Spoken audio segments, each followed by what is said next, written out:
बारामतीतल्या एका कार्यक्रमाच्या निमित्तानं बारामतीत आलेल्या पंकजाताई बारामतीतलं काम पाहून भलत्याच इम्प्रेस झाल्या आणि आपल्या जिल्ह्यात सुद्धा असंच काम करण्याचा मानस त्यांनी व्यक्त केला। पण कधी काळी मुंडे आणि पवार या दोन कुटुंबातल्या राजकीय वादाची चर्चा महाराष्ट्रात रंगायची, पण आता बारामतीतल्या व्यासपीठावरती याच मुंडे आणि पवारांचा स्नेह राजकीय चर्चेचा विषय ठरला।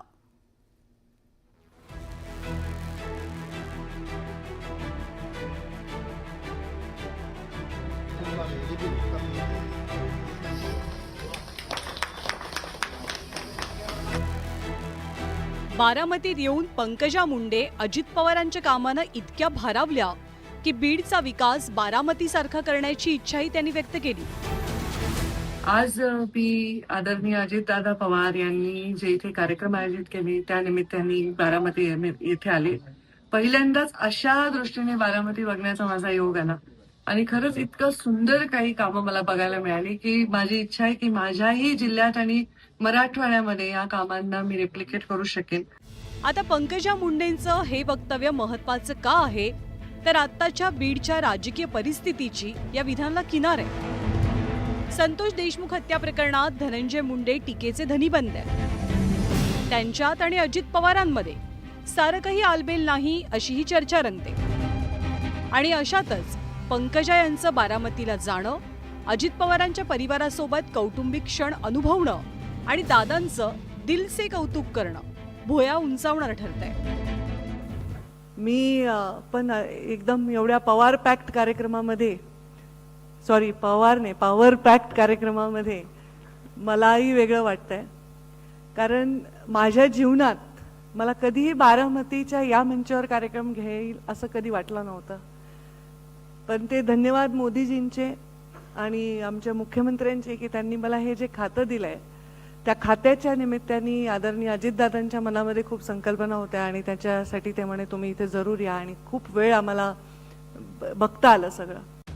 बारामती दौऱ्यात फक्त पंकजा मुंडेंनीच दादांची तारीफ केली असं नाही, तर याच कार्यक्रमात पंकजा मुंडेंच्या मनात बारामती आणि परळीसाठी जे प्रकल्प आहेत त्याला अर्थमंत्री म्हणून अजितदादांनी थेट मंजुरीच देऊन टाकली।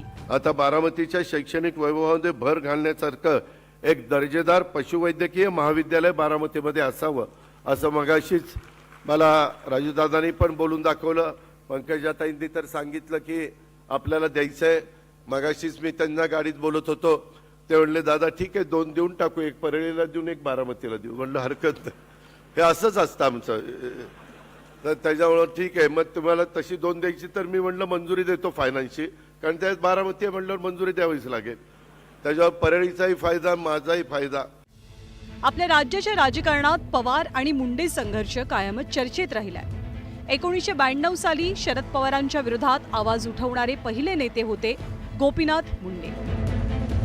गोपीनाथ मुंडेंनी थेट दाऊद आणि शरद पवारांचे संबंध असल्याचा आरोप केला होता।